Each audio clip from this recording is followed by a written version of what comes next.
इतनी धूल चली आती है जीवन में कि मरते दम तक कोई छुड़ा नहीं सकता पीछा।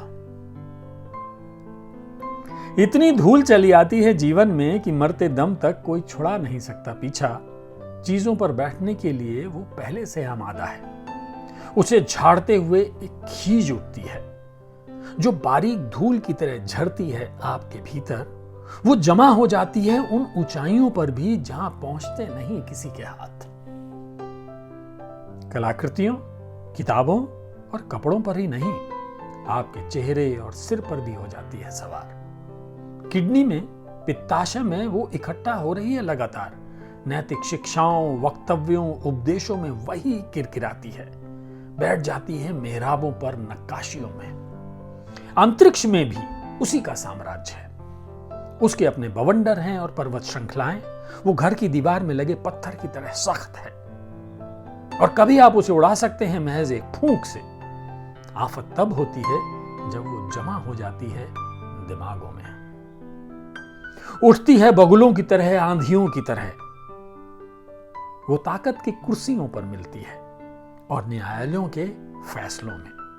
यही है जो जम जाती है साफ पारदर्शी चीजों पर।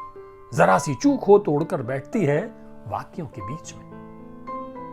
अश्वमेधी काफिले के पीछे छूट जाता है धूल का गुबार। एक दिन सबसे ताकतवर आदमी भी गिरता है धप। ये धूल में गिरने की आवाज है। निर्माण में उड़ती है वो, ध्वंस के बाद भी बची रहती है वही। ये कविता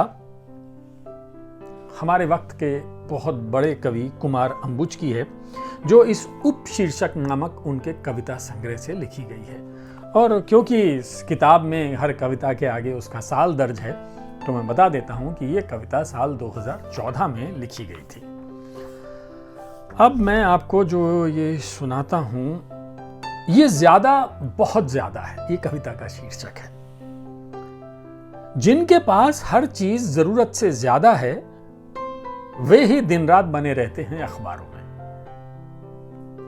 जिनके पास हर चीज जरूरत से ज्यादा है वे ही दिन रात बने रहते हैं अखबारों में। छोटे बड़े पर्दों पर, सत्ता के गलियारों में, सुलभ शौचालय के पोस्टरों तक में दिखते हैं। उनके पास जमीनें, बंगले, फार्म हाउस ज्यादा, कपड़े, गहने, क्रॉकरी, फर्नीचर ज्यादा, मोटर कार, गैजेट्स, शेयर्स, नकदी ज्यादा, घड़ियां, चश्मे, जूतों की तो भरमार।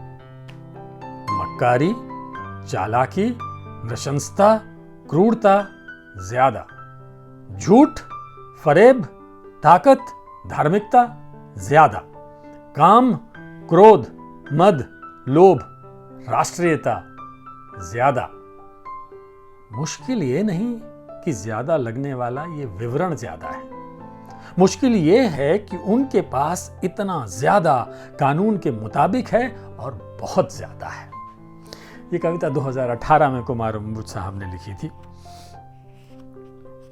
तो अब मैं आपको क्या सुनाऊं, चलिए। एक और कविता है, ये 2019 की है और इसका शीर्षक है पहचान। त्रिआयामी तस्वीर से भी आदमी पहचान में नहीं आता। त्रिआयामी तस्वीर से भी आदमी पहचान में नहीं आता, इसलिए तुम उसके तिल और मस्से देखते हो, खोजते हो चोट के निशान, छापते हो अंगूठे और पुतलियां, और आखिर सिर धुनते हो कि डिजिटल करने भर से आदमी की ठीक पहचान नहीं हो पाती। जबकि एक जमाने में आदमी केवल अपनी चाल से और बानी से पहचान लिया जाता था। जैसे पेड़ पहचान लिए जाते थे उनके पत्तों के बीच गुजरती हवा से, मवेशी कान में लगे बुंदों से नहीं, बल्कि एक पुकार पर उनकी आंखों में आई चमक से। मैं अब भी भरोसा करता हूं कुछ पुराने तरीकों पर। मैं अब भी भरोसा करता हूं कुछ पुराने तरीकों पर, जैसे आदमी को उसकी प्रतिज्ञाओं से पहचानता हूं, लेकिन सबसे ज्यादा उन प्रतिज्ञाओं के टूटने से। तो ये कुमार अंबुज साहब की कुछ कविताएं थीं जो मैंने आपको उपशीर्षक नाम के इस संग्रह से सुनाई। चलिए चलते चलते एक और मैं सुना देता हूं। इसका शीर्षक है क्षमा किए जाने की प्रतीक्षा में। एक, इसका मतलब इसमें कई कविताएं हैं, कोई बात नहीं, 2 कविताएं हैं। तो क्षमा किए जाने की प्रतीक्षा में कविता नंबर 1। चांदनी खुशनुमा रातें भी हो जाती हैं असहनी, कि चांदनी खुशनुमा रातें भी हो जाती हैं असहनी, शांत पोखर में उठने लगती हैं बेचैन लहरें। जैसे ही कभी आता है ध्यान कि हमने अपने जीवन में कितने लोगों के साथ किया दुर्व्यवहार, उनमें से कुछ हमारे साथ अभी रहे चले आते हैं, अनेक जा चुके हैं नामुमकिन दूरियों तक। उन्होंने हमें क्षमा कर दिया या नहीं, वे कभी हमें माफ करेंगे या करेंगे ही नहीं, ये हम किसी भी तरह पता नहीं कर पाते। मौका देखकर उन्हें याद भी दिलाते हैं कि हम बहुत शर्मिंदा हैं अपने उस बर्ताव पर, लेकिन उधर से मुस्कुराकर कहा जाता है कि आप भी भाई किधर की बात लेकर बैठ गए, या संजीदा जवाब आता है ऐसी कोई घटना उन्हें याद नहीं। परंतु हम याद कर सकते हैं कि कुछ लोग बुरा मान जाते हैं जीवन भर के लिए। कुछ ने सोचा था मुकदमा दायर करने के बारे में भी, और अनेक लोग भुला देते हैं हमारी हरकतों को, लेकिन माफ नहीं करते। हमारी क्षमा याचनाएं सूखी पत्तियों की तरह धूल के बगुले में चक्कर खाती रहती हैं। और फिर एक दिन हम सोचते हैं कि दोस्तों ने हमारे झांसों, हमारी कुटिलताओं को भुला दिया है।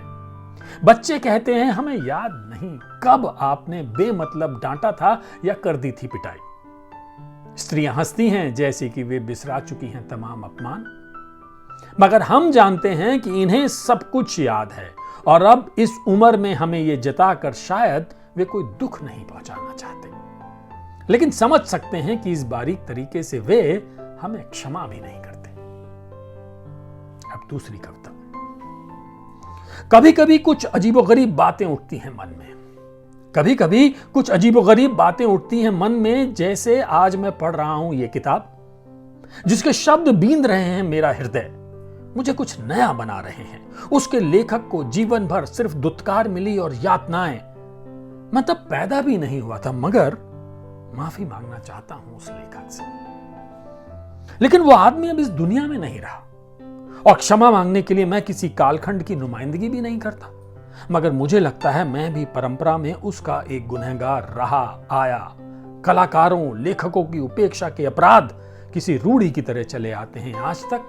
यहां तक मैं अनधिकृत ही सही अपने पूर्वजों, समकालीनों की तरफ से माफी मांगना चाहता हूं तमाम दलितों से, अल्पसंख्यकों, घुमंतुओं और आदिवासियों से, जिन्हें बिना न्याय के थानों में, जेलों में दम तोड़ना पड़ा, जो मारे गए युद्धों में, मुठभेड़ों में, उनसे तो सबसे ज्यादा। लेकिन लगता है यही वो एक इलाका है जहां क्षमा मांगने या माफ करने से नहीं, गलतियों को याद रखने और ठीक करने से ही दुरुस्त होगा ये जीवन। तो कुमार अंबुज साहब की ये कुछ कविताएं मैंने आपको सुनाई उपशीर्षक नामक इस उनके कविता संग्रह से, जिसका प्रकाशन राधा कृष्ण पेपरबैक ने किया है। और ये कविताएं जाहिर है आपको भी अच्छी लगी होंगी, और मैंने जो सुनाया वो तरीका भी आपको पसंद आया होगा। थोड़ी सी दाद मुझे भी दे दीजिएगा। आज के लिए बस इतना ही।